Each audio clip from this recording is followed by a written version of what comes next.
Welcome to the Your Leadership Legacy podcast. My name is Tina Paulus-Krause, and I'm so excited to bring you this next podcast dedicated to you high performers out there who want to reinvent yourself, reinvent your business, maybe your career, all of it. This podcast is all about being dedicated to transformation and being the best possible leader of yourself and others that you can be in order to create a legacy that lives on. Welcome to Your Leadership Legacy. My name is Tina Paulus-Krause. I am the founder and CEO of True You Teams. And here we go.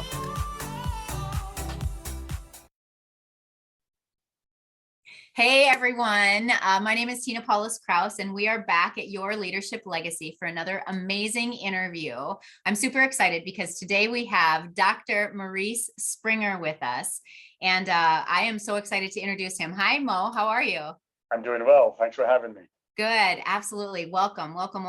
I want you to just tell the listeners a little bit about yourself. But first, before you do that, I've known Mo for a while now. And the reason I asked Mo to be on the podcast is because I love his background. Mo as a person is just a dynamic professional and really working on his business and his life, and leadership is always at the top of everything that he does. So Mo, tell us a little bit about who you are and a little bit about your background. I'm entering my 25th year in the industry. I've had the pleasure of serving as an agent, trainer, a manager, home office executive over a 19-year period with one company. 2016, I chose to walk away and focus primarily on my doctorate. Not that I had to, but it was something that I thought was important for my own personal development. I began that in the fall of 2015 and graduated September 13th, 2019. I remember that day because I got my sanity back. And I was pretty much humbled because trying to do this thing in a shortest possible period was perhaps one of the toughest things I've ever engaged in. Yeah. Today, I own and run my own firm, Cardinal Insurance and Financial Services. It's an all-state branded firm based in Northern Virginia, and we serve the Mid-Atlantic states. Got 5 advisors, and we continue to focus on hiring and developing because I believe it's perhaps the most profound way to grow and the surest way to grow if you are going to grow in this industry. And that's what I'm aiming at. Yeah, awesome. What I love about your background is all of the leadership and the doctorate and the leadership and all that, because it's been a crazy couple of years in our world right now. And so I'd love to talk a little bit about just the ever-changing landscape and leadership in general and the approach to leadership and all that kind of stuff. And just really, I mean, it's really hard to keep motivated out there these days. So I'm curious to know how you keep yourself motivated. We'll talk more about this interesting word, motivated, but for me, really, it's a desire to serve and educate. Having been a university professor, I've always approached the insurance and financial services industry from an educational perspective. My goal is simply to educate the individuals I come into contact with, whether I'm training managers or simply selling. I still believe to this day that if you educate enough people, that enlightenment, that light bulb in their head, if I can call it that, would go off. It becomes fun. Sooner or later, the educated would buy. People are not threatened by you if you're having a conversation where you're about to share rather than tell people how things work, how they can play a role, how it impacts them. Those kind of basic simples, and leave the jargon at home. Just have a conversation with people, because it's that void, that educational void, if I stress that, that's what's missing. It's the education around the need for what we do. See, the auto and home insurance is required by law. You have to legally you can't legally, I should say, put a vehicle on the road without insurance. And I can't think of a bank that would finance your property without insurance. But it's the financial services end, the need for planning, the wealth transfer discussions. That's where the education is critical, and that's where I have fun trying to work with and expand that knowledge both for my advisors and for my existing book of business. Because I say I now own my firm. I should be really correct. That said, I bought a pretty large book of business, and I've approached it from the standpoint of developing strong retention, and more importantly, bundling, that is wrapping my hands around everyone that I work with, because the largest door to any household is always going to be the garage. I'm already in the house, so I want to close all the other doors.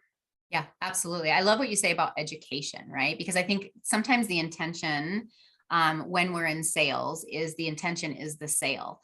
And when we go at somebody, right, with the intention of a sale, it doesn't always come off in an educational kind of way. So I love your approach. Talk to us about some of the ways that you like literally educate your clients. So here's a practical approach. When I bought this book, I didn't really know anyone within the book. And it's the same thing when you talk to prospects. When you approach them, you have what I call a task to accomplish. And more importantly, you've got to focus on the fact that that individual has a high degree of tension. In most instances, your task is here, their tension is there. If I can get to know that person, have a conversation about them, focus on what's important to them, not necessarily the sale, but what's important to them, so I can understand their position and look or examine plausible ways that I can possibly help. Because not every instance I'm going to be able to do that. I tend to achieve my tasks and lower the tension. So you walk into it from what I call a holistic approach of getting to know your client. From that standpoint, you'll satisfy FINRA. They'll be happy. You know your client. More importantly, that individual becomes more comfortable with you because it's personal. So education first means getting to know them, understanding their needs, and then approaching their needs with what I call practical or plausible options for them, not necessarily the sale. It's not how I view it, because that will come and people tend to do business with people they like and trust. But if you just push the sale, from what I've observed over my last 25 years, even if you're simply recruiting an individual, they're not going to make a decision to simply jump aboard where you are. You've got to get to know them. You've got to focus essentially on understanding that task tension relationship, and they've got to be comfortable with you. Interestingly enough, from the educational standpoint, there are times when I would deliberately say things like, today we're going to address X, Y, Z. I'll cover X and Z just to see if the person is actually listening, because most people hear you. They don't always listen to you. And somewhere in the conversation, when I'm finished, they'll say, hey, you didn't exactly address Y. What's with that? So now I know I've got them engaged. And it's about deliberately being deliberate about what you do and what you do and being consistent.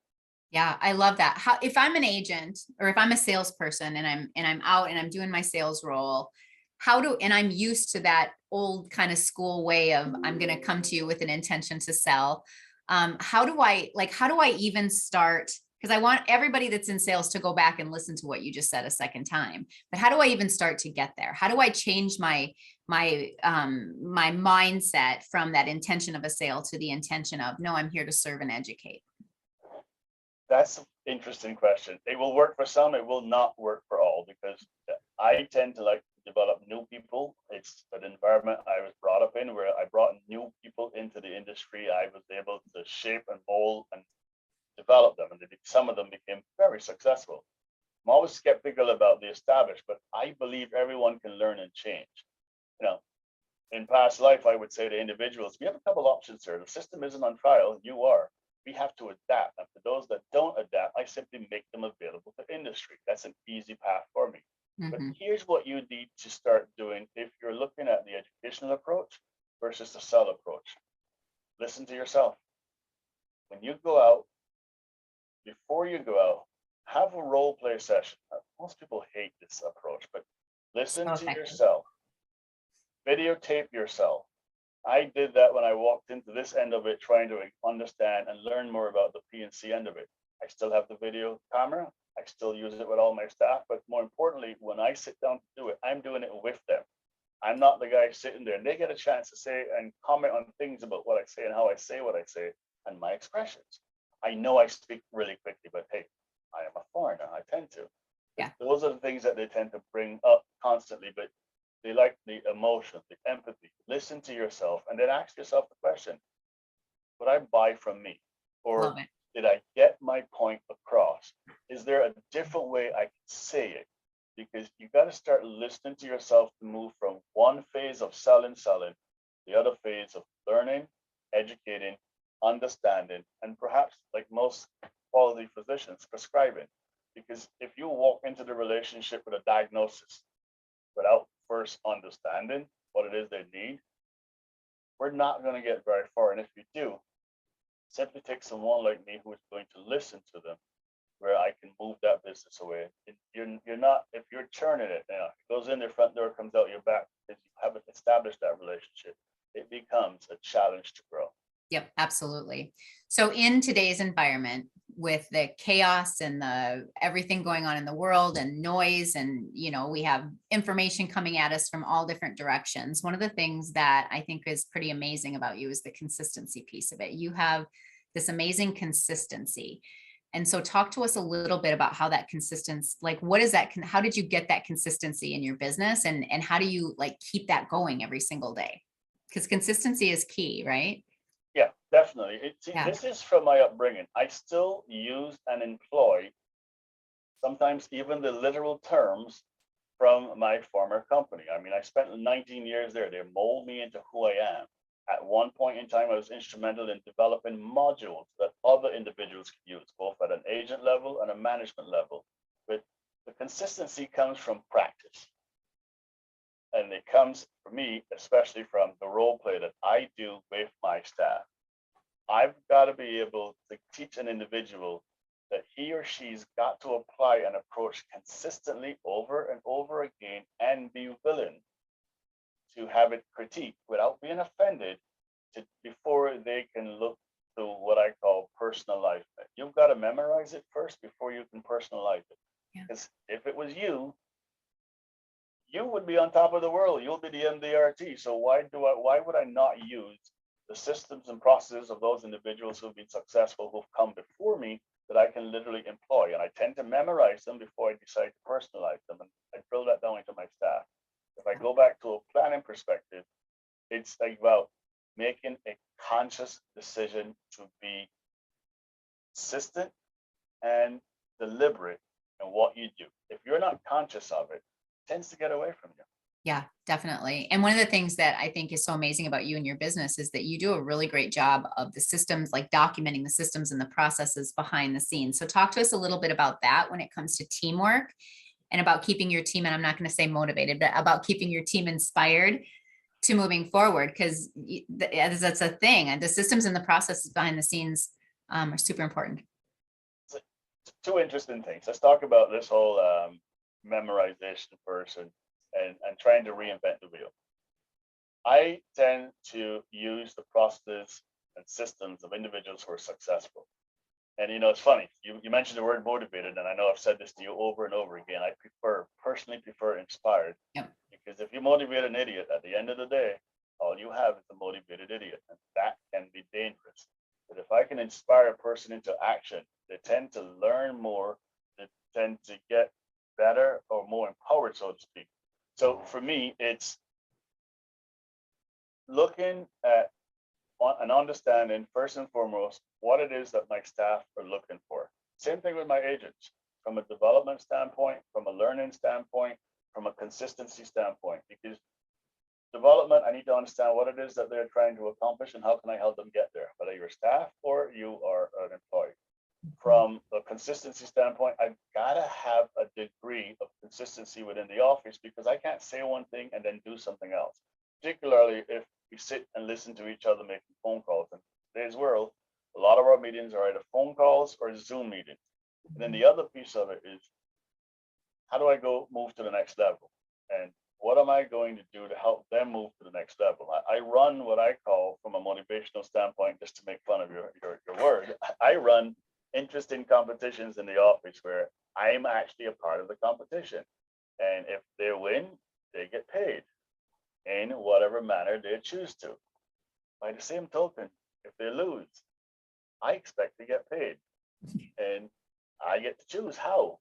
I have a simple way of choosing it. I'll keep that one quiet for now, but I display it in my office so they can see literally, you lost. And every day they come in, they've got to see that they lose. And I'm probably at the rate I'm going, I'm going to have to open and get a liquor license because I keep winning. Yeah. I love that. The thing about that is that it gives people those targets to kind of constantly reach for. It makes it fun. I think we're forgetting to have fun in today's environment. I don't know how you feel about that, but we're forgetting that life is fun. If you don't have fun in what you're doing, why are you going to go there? Yeah. People spend about 70% of their lives at work. Yeah. I don't want this, and I hate this word. I don't want my staff to dread coming to work. I simply have a conversation where they need to understand, even in the hiring process, you don't work for me, you work with me. Because I can't do this on my own. This book is way too big. We've got way too many clients. I can't do it on my own. So I need them to understand that they work with me. We don't accomplish anything without them. And I need them to have fun coming here. Yeah. I also don't need people to punch a clock because that's frustrated. Like we did that when we were in school. The bell rang, it told us exactly what time to go to school. We got another bell for break, a bell for lunch, a bell for 3 o'clock. You went home. At least in the English system, that's how it was. I don't need adults to be doing that. I need them to understand that I'm allowing them to own their behavior. Yeah. I think a lot of times leaders don't do that. So on the opposite side of that, when we don't allow to own, we're controlling and all of that. And then when that's in place, who has fun? Nobody has fun. Nobody wants to work in that environment. And that's kind of some of the stuff that we're seeing out there right now. What's unique about that is, as a guy who sat down and studied organizational leadership, which is just the study of human behavior within an organization, 3 years, I had a lot of questions at the end of it, even going through it from the initial start of my dissertation, from the work we did, from the analysis. I started questioning myself and a lot of the things that I did, that I observed, and perhaps I was to some degree a party to. And sure, you start looking at it differently, which is why I said I walked out with my sanity, but more importantly, humble. Yeah, that's amazing. So what gets you out of bed every day? What lights you up every single day to get out of bed and come to work? This mission of educating and serving. I mean, it sounds redundant, but it's how I grow my practice. It's how we are running a business that grew pretty significantly over the last 3 years in a pandemic environment. Right. See, I run a comprehensive practice and no 2 days are the same. But the satisfaction that I get from working with my team, more importantly, from growing our growing our book of business, that's immeasurable. Mm-hmm. And I look back at the relationships that I've managed to grow here in Northern Virginia, and with my team, with other organizations in the community. Like that's enjoyable for me. I'm having fun. I'm at a new phase where I'm doing probably what I love to do even more so than teaching. Yeah. But I'm getting to work with people again, and it's made me feel young and excited again. I'm having fun. Yeah. Life is too short to go without purpose, to go without a reason to get up every day. So I love that. The name of the leadership, or the name of the podcast, is Your Leadership Legacy, right? Yes. And so my last question that I always ask everyone that's on the show is, because here's the thing, a legacy can be, you can leave a good legacy or a bad legacy, right? Legacy doesn't automatically mean it's a great legacy. So what legacy does Dr. Maurice Springer, what legacy are you leaving? Well, here's how I look at it. To be remembered as a contributor and a learner. Pretty simple. I came, I contributed, and I learned. That's as simple as it is. Mm-hmm. Earlier we had a conversation, myself and you, and I wanted to really end on this piece because it's important for me to drill this home. And we look around the world today, and everybody's got a view, everybody's got a position, whether it's partisan, that's entirely up to what side of the fence you sit on. But if I was out there, and I am, and I tend to say a lot of people have probably been saying it since 2019, is I got the question that was asked when I walked away, and everybody was surprised and fascinated with the fact that I finished a doctorate in such a short period. And they go like, this is amazing. You've done so well. What advice would you give for anyone who was trying to do what you do? And I simply say to people, it's not about what other people do. I need you to go confidently in the direction of your dream. Yeah.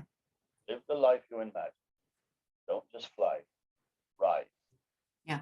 Words of Dr. John Woods, Provost, that resonated with me from day one of that institution of higher learning where I earned my doctorate. You have a doctorate, for people that may be curious, because I keep saying that, in organizational leadership. And a lot of the things that pop up are questions on leadership, questions on dealing or working with others, and management. And I think personally, management is for systems. Leadership is for individuals. And I don't think leadership has changed. I think the approach to it has changed. The focus is simply not on that traditional office environment and the multi-generation employees that everybody talked about and we're concerned about, because we had different ages within the office, and we had managers who they claim had to be able to deal with it and had to be adapted. I think the adaptation is still there, but today's leader has to adapt to the changing work environment. We now deal with an environment where there's remote employees, there's virtual advisors, there's distant learning, and consumer practices and expectations have changed. Yeah. We need to be able to meet them on their terms, whether I am looking to hire an individual or I am looking to sell an individual. And that emergence of groupthink is still there. That's an evolution that's been personal for me. And that's where I see this whole leadership as being critical for my evolution, my development. Yeah, I love that. When you say, so go confidently in the direction of your dreams. Live the life you imagine. And live life. So talk more. Don't just fly, but ride. I want you to talk more about that. So don't just fly, ride. What does that mean? I need you to contribute. You can't be a spectator in life. You have to contribute. Yeah. And you don't necessarily need to focus on other people's dreams. It's about you. What's your dream? How are you going to get to that, achieve that dream? Have you plotted it out? Do you have a next step? Do you have a roadmap, so to speak, of how you're going to get there? You know, I often listen to John Barrett. John Barrett talked about planning. It's probably one of my heroes. He looked at planning from an annual basis. Here's my annual plan. Then here is my quarterly plan. Here's my semi-annual plan. Here's my monthly plan. I put it down to a week basis. Here's my weekly plan. In our old world, we call that a PRP. If I can execute on every step, it allows me to go confidently in the direction of the dream, because they are my numbers that I'm literally judging, working, and focusing myself against. Yeah. I like that it goes from the annual all the way down. I mean, I have daily non-negotiables, right? Like this. And so I equate it to that. If I know what my like annual goals are, and then I break them down, I mean, it's just breaking them down and working backwards all the way down to what you do every single day. Yeah, it's bite-sized pieces. Yeah. And the only piece, the big thing is that you, as an advisor, as an agent, as a manager, as a leader, whatever you choose to call yourself, you control that. Yeah. No one else does, which is why I often say, go confidently in the direction of your dreams. Not my words, like I said, words I took from Dr. John Woods back in 2019 when we had this commencement ceremony, and I'm telling you, it has literally changed my life. Simply look at me, my direction, my dreams, and understand that I need to live the life that I imagine. I can't be a spectator. I can't just sit around. I can't just fly. I have to rise, and in rising, that allows me to do that. Yeah. Whew. On that, we shall end. So tell people where they can get a hold of you, Mo. I'm easy. I'm at mospringer@allstate.com. That's my personal email. Or you can Google Mo Springer, whether you looked at Facebook or whether you looked at LinkedIn. Just remember, Mo is with an O, no E. M-O. The E is for Larry and Curly. That's awesome. Well, thank you so much for being on today. I admire your work. I think you're an amazing leader, and you just continue to impress and continue to lead the way for us. So thank you so much for being who you are, for sure. I appreciate the opportunity, and thank you for having me. You bet. All right. Thanks, everyone. We'll see you next time. Your Leadership Legacy. Bye. My name is Tina Paulus-Krause, and I thank you so much for tuning in. I hope you enjoyed the show. Check out our programs and events at trueyouteams.com. And until next time, make it an amazing day.